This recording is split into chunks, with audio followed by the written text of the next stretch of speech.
Hey, this is Dave DeCamp from antiwar.com. This is anti-war news for Thursday, May 11th, 2023.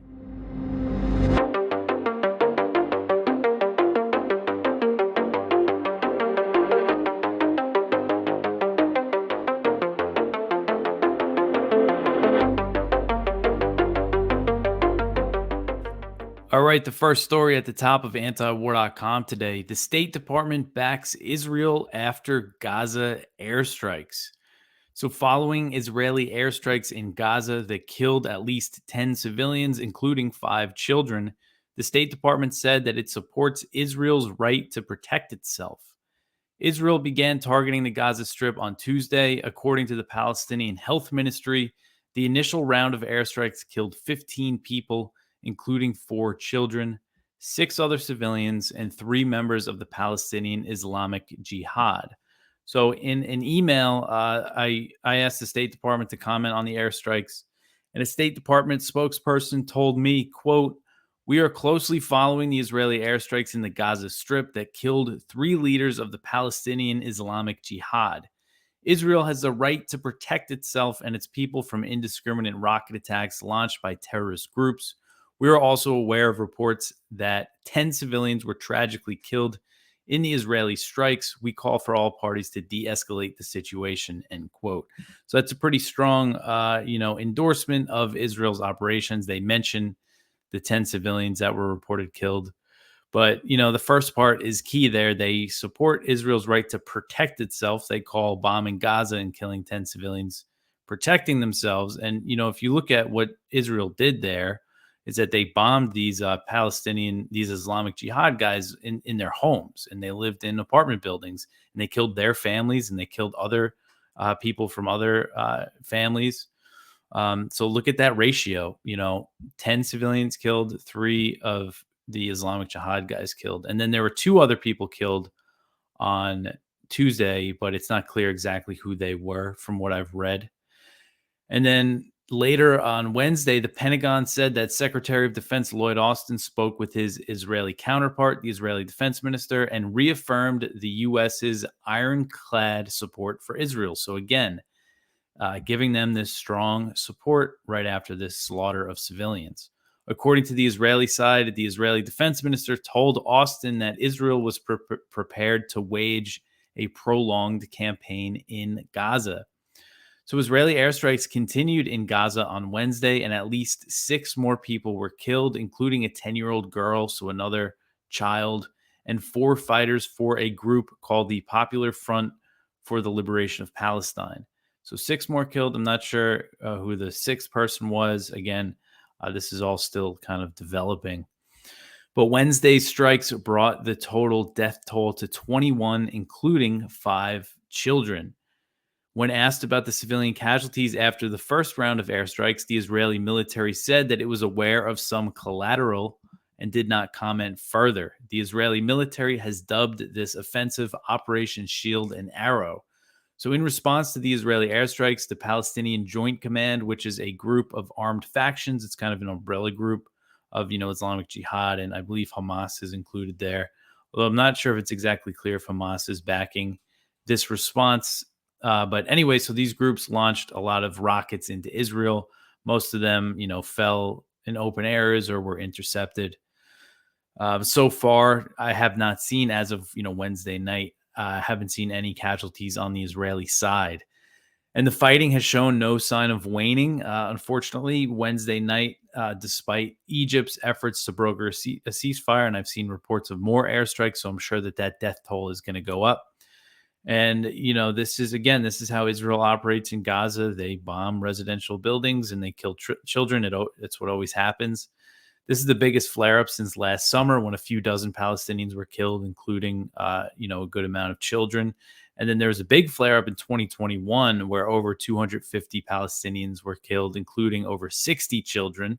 And after that, the U.S. gave Israel an extra $1 billion in military aid on top of the $3.8 billion that they get each year. Israel said they needed it to replenish their Iron Dome, air defense system, but who knows? They could have also used it to purchase missiles to bomb Gaza with.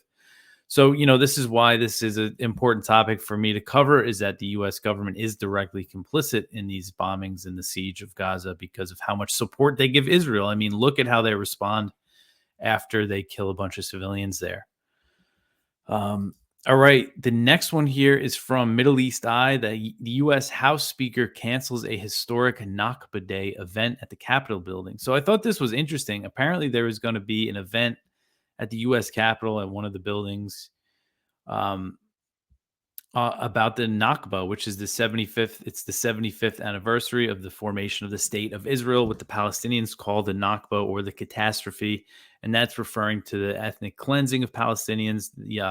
At least 750,000 Palestinians were expelled from their lands and homes, by Zionist militias when that happened. And there's going to be an event about this, commemorating it at the Capitol building. And Rashida Tlaib was going to be there, the congresswoman from Michigan.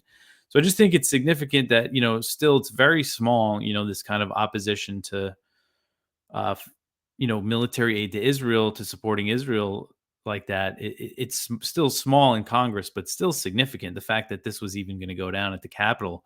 And Kevin McCarthy said, nope. He said that he canceled it. Although I saw some videos on Twitter on Wednesday night that it looks like the event went on. I'm not sure if it was in one of the buildings at the Capitol or not. But anyway, McCarthy said, instead of, hosting this event, we're going to host a bipartisan discussion to honor the 75th anniversary of the U.S. Israel relationship. So that's how he reacted to that. All right. So the next one here, Kiev seeks more arms for their next counteroffensive. This is from Kyle Anzalone over at the Libertarian Institute. Ukraine's foreign minister said the upcoming counteroffensive would not be the last. The diplomat requested NATO members transfer more advanced weapons to Kiev for the coming operations, including F-16s. So Dmytro Kuleba, who's the Ukrainian foreign minister, he said, quote, do not consider this counteroffensive as the last one because we do not know what will come out of it. It means we have to prepare for the next counteroffensive, end quote. So, on to the next one. They haven't even launched the spring counteroffensive that we've been hearing about for so long. But if you go down a bit here, Kuleba, he's asking for more weapons. He said, quote, weapons, and once again, weapons are needed to win in the war. Germany has plenty of them, and much depends on Germany, end quote. And this was in an interview with the German outlet DW. So Kuleba, this week, the Biden administration announced a $1.2 billion weapons package for Kiev that I went over yesterday. It includes air defense systems, artillery ammunition, but they're purchasing these weapons for Ukraine, so it could take a long time before they get there instead of sending them straight from U.S. military stockpiles. All right, the next one here. Ukraine claims gains near Bakhmut. So Ukrainian military officials on Wednesday claimed that their forces made some gains near the eastern Donbass city of Bakhmut, where Russian forces have been steadily advancing for months. So according to Alexander Syrsky, he's the commander of the Ukrainian ground forces. He said that Ukrainian troops were able to push the Russians back by 2 kilometers. Which is about 1.2 miles. He wrote on Telegram, quote, in some areas of the contact line, the enemy was unable to withstand the pressure of Ukrainian defenders and retreated to a distance of up to 2 kilometers, end quote. And I also saw South Front, which they put out maps. They published daily maps on the battlefield in Ukraine. They had in their daily update that Ukraine's armed forces did gain 2 kilometers in an area southwest of Bakhmut. So if you're looking at the map here, you see it's pretty far from the center of the city. And they also said that the Russian army made some gains, said that they captured new farmlands to the northwest of Bakhmut. Not clear exactly how much they captured there. But this is the first time I've seen, I think, in a while, Ukraine claim any gains around this battle of Bakhmut. And this news came a day after Prigozhin, the head of the Wagner group, the mercenary force that's been doing most of the fighting for Russia in Bakhmut, he accused regular Russian forces of giving up positions near Bakhmut. Now, this was on Tuesday.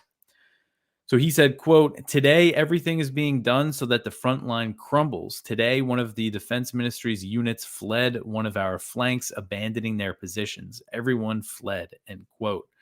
Prigozhin has continued his criticisms of Russian military leadership, but appears to have backed off on his threat to pull his fighters out of Bakhmut. Prigozhin previously said that he would hand control of the front to a Chechen unit on May 10th, but then he said Moscow had vowed to provide enough ammunition for the brutal battle of Bakhmut. So it sounds like they're staying put, although has still been very critical. He's putting out a lot of videos and audio messages on Telegram. So this brutal battle of Bakhmut, where lots of people are dying, it's become known as the meat grinder. And there's been all these, you have Prigozhin complaining about ammunition, and there's also been a lot of accounts of Ukrainian soldiers fighting on the front lines, detailing really horrific situations where, fresh recruits are being thrown in with barely any training, barely any ammunition. I remember one Ukrainian officer who spoke to the Washington Post said that he was getting soldiers that, were afraid to shoot their rifle because they thought it was too loud. I mean, that's how unprepared it is. And you just think about all the people that are dying, in this battle. All right. So the next one here, U.S. officials are happy that the UK is going to send long-range missiles to Ukraine. So Politico reported on Tuesday that U.S. officials are breathing a quiet sigh of relief over London's plans to provide Ukraine with longer-range missiles. A final decision has not been made, but the UK is preparing to send Kiev missiles with a strike capability of up to 300 kilometers or 186 miles, which is about the same range as the Army tactical missile systems, the ATACMS, that Ukraine has been requesting from the U.S. The missiles that the U.S. is expected to provide, that the UK is expected to provide, are the Storm Shadow missiles, which are air-fired and could be used by Ukraine's Soviet-era fighter jets. And the U.S.-made ATACMS, they would be fired out of the HIMARS rocket systems, the artillery systems. So U.S. officials who spoke with Politico said that they hoped the UK providing such missiles, they're saying, okay, so the UK is going to send these missiles. Ukraine will get this strike capability, and we won't have to hear the complaints and the criticism anymore from, the Republican hawks and other hawks in Congress. I mean, I think they're wrong. I think if the UK sends them, then they're going to say, so why don't we send them too? I think it's kind of, they're being a little too optimistic about that here. But at least what's good is that it sounds like the U.S. is still holding off on sending these ATACMS, even if the British go ahead with their plan. These officials said that they don't plan on sending longer range missiles because long range missiles come with the risk of escalation. Leaks from the Discord leaks showed that suggested that Zelensky would use, long-range missiles to target Russian territory, even though Ukrainian officials have said that they wouldn't. According to this Politico report, the UK is seeking some assurances that Ukraine would not use the missiles to hit targets inside Russia, although I don't know how serious the British are about that. They don't seem to be concerned with escalation. But, and even regardless, the Ukraine and the US and the UK, they don't consider Crimea to be Russian territory. So these restrictions won't apply to Crimea.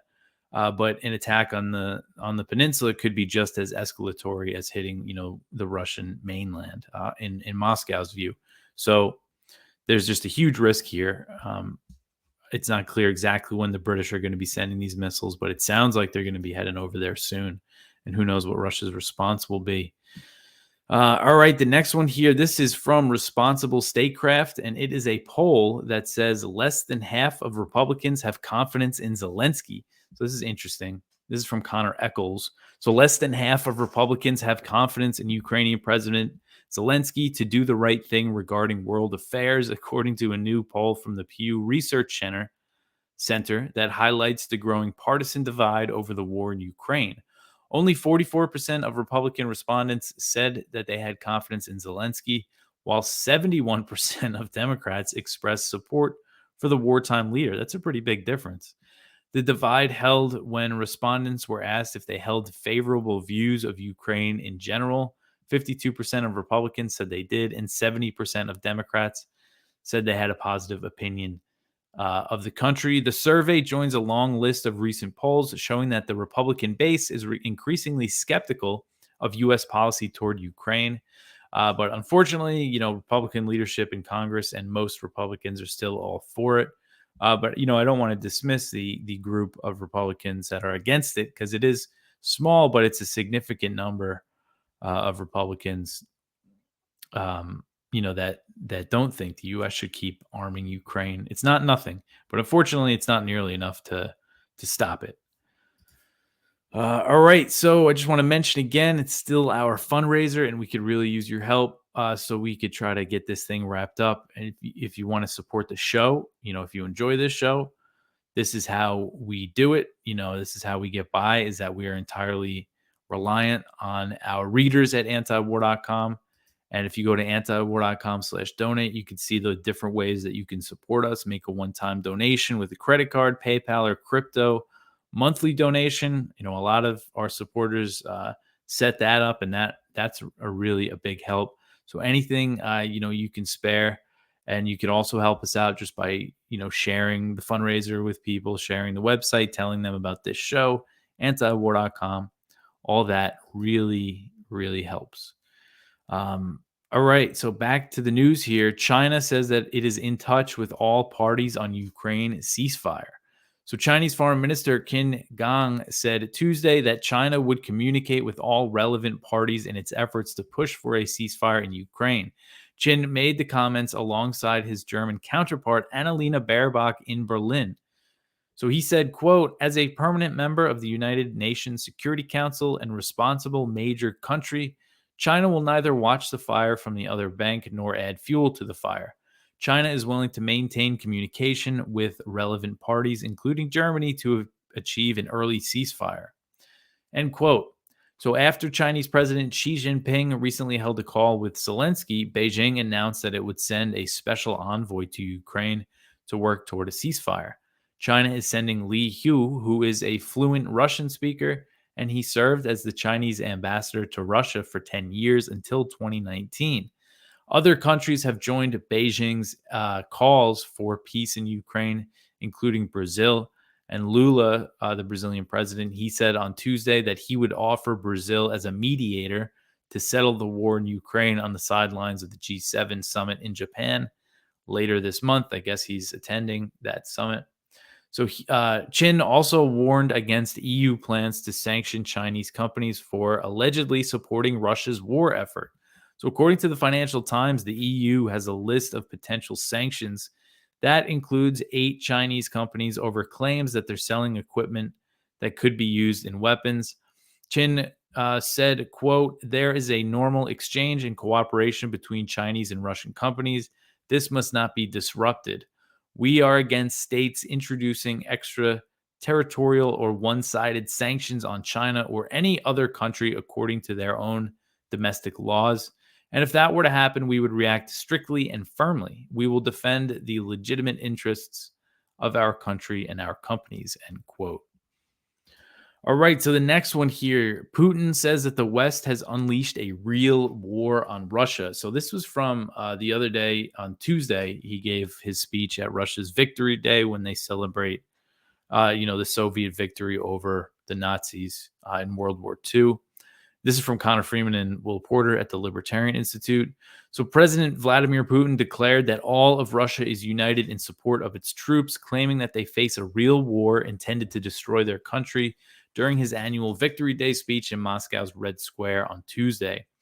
Celebrated on May 9th in Russia, Victory Day is the country's yearly commemoration to honor the Soviet troops who defeated the forces of Nazi Germany during World War II.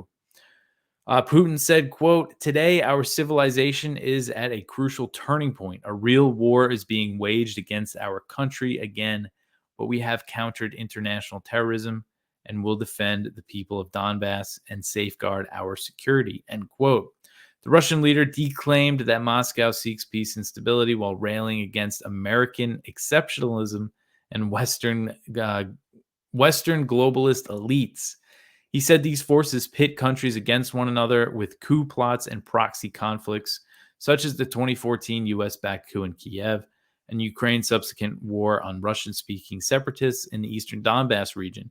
These actions preceded Putin's invasion, and the president has repeatedly cited the need to defend the people of the Donbass as a justification for what he calls his special military operation. Putin said, quote, "For us, for Russia, there is no unfriendly or hostile nation, either in the West or in the East. Just like the vast majority of people on this planet, we want to see a peaceful, free, and stable future. Russians believe that any ideology of superiority is abhorrent, criminal, and deadly by its nature. However, the Western globalist elites keep speaking about their exceptionalism, pit nations against each other, and split societies, provoke bloody conflicts and coups, sow hatred, Russophobia, aggressive nationalism, destroy family and traditional values, which make us all human," end quote. So, there's some more here to his speech if you want to go check it out. And, he says some pretty specific criticisms of the West and U.S. foreign policy. A lot of it is just about, global domination. That's kind of a big part of the neocon philosophy that is driving our policy, and that's why they can't stand to have Russia have control over eastern, or influence, not even control, influence over eastern Ukraine. All right, the next one here. Taiwan warns against the U.S. blowing up chip factories. So Taiwan's defense minister, this was on Monday, he pushed back against the idea of the U.S. bombing the island's semiconductor factories in the event of a Chinese invasion. Representative Seth Moulton, Democrat from Massachusetts, he recently said that the U.S. should, quote, "make it very clear to the Chinese that if you invade Taiwan, we're going to blow up TSMC," end quote. And he's referring to Taiwan Semiconductor Manufacturing Company, which produces the majority of the world's advanced semiconductors. So when asked about Moulton's comments, I pronounced his name wrong. Seth Moulton. When he was asked about his comments, Taiwanese Defense Minister Chu Kuo-chang said that the military would not let that happen and not let the facilities be bombed. He said, quote, it is the military's obligation to defend Taiwan, and we will not tolerate any others blowing up our facilities," end quote. So the idea of bombing Taiwan's chip factories to avoid them coming under Chinese control is gaining popularity in Washington. A paper published in 2021 by the U.S. Army War College suggested the U.S. and Taiwan should plan scorched earth tactics that could render Taiwan not just unattractive if ever seized by force, but positively costly to maintain. So destroy Taiwan before China can take it over. And the paper said the tactic could be done, quote, "most effectively by threatening to destroy facilities belonging to the Taiwan Semiconductor Manufacturing Company, the most important chipmaker in the world and China's most important supplier," end quote. So Robert O'Brien, who served as President Trump's national security advisor, recently called for bombing Taiwan's factories if China attacks. He seems to be a proponent of this idea. And O'Brien, he was Trump's national security advisor, but he's not like a Trump guy who's been ostracized or anything. He's still very much, in with the crowd in D.C., and this is something that he believes the U.S. should do or threaten to do, is bomb these facilities.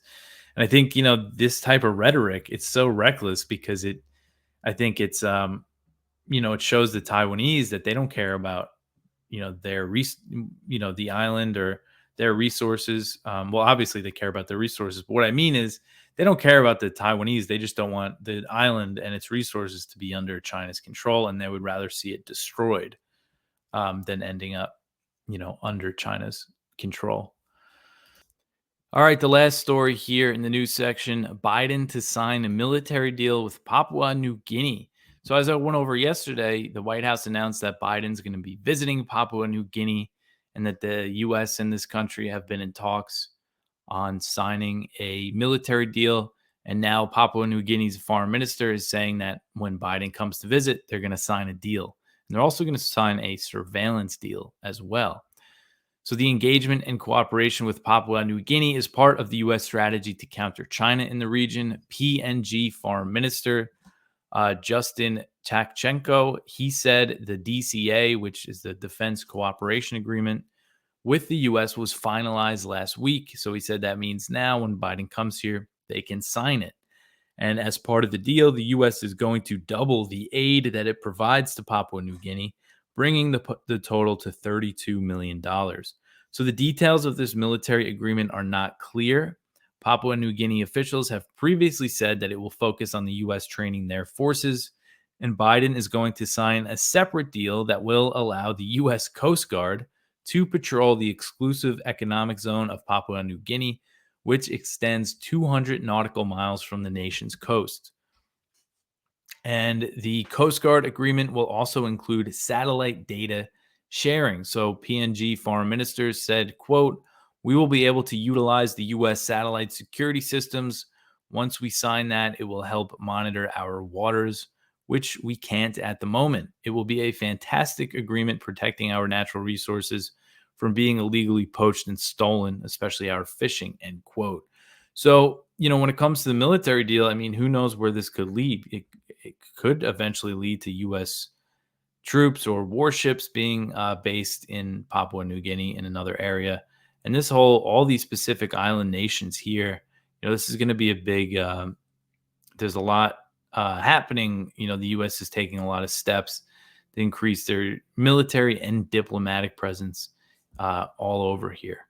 So it's a big area for, when it comes to the U.S. trying to counter China in the region. All right, that's it for the news. Go check out our viewpoints. We have one from Bryce Green over at FAIR. Ukraine's press freedom score increases despite martial law banned media. One from Ted Snyder. China and Russia's worldview is one of multipolarity, not bipolarity. Ramzi Baroud, how Qadir Adnan unified Palestinians from his prison cell. And one from Alfred De Zayas, lessons not learned from the Pentagon Papers. And then our spotlight is from Scott Horton, our editorial director over at the Orange County Register. U.S. meddling contributed to the Russia war Ukraine. It's time we stop meddling around the world. That sounds good to me. Again, help us out with our fundraiser if you can, antiwar.com/donate. We appreciate any help. And, if you help us finish it up, you don't have to hear me talking about it anymore. But that's it for me for today. Also, share the show around. You can watch on YouTube, Odyssey, Rumble. I'm going to be posting it on Twitter now. And, of course, listen to the show wherever you listen to podcasts, if that's how you would prefer to digest all this news. That's it for me for today. I'll be back tomorrow. Thanks for listening.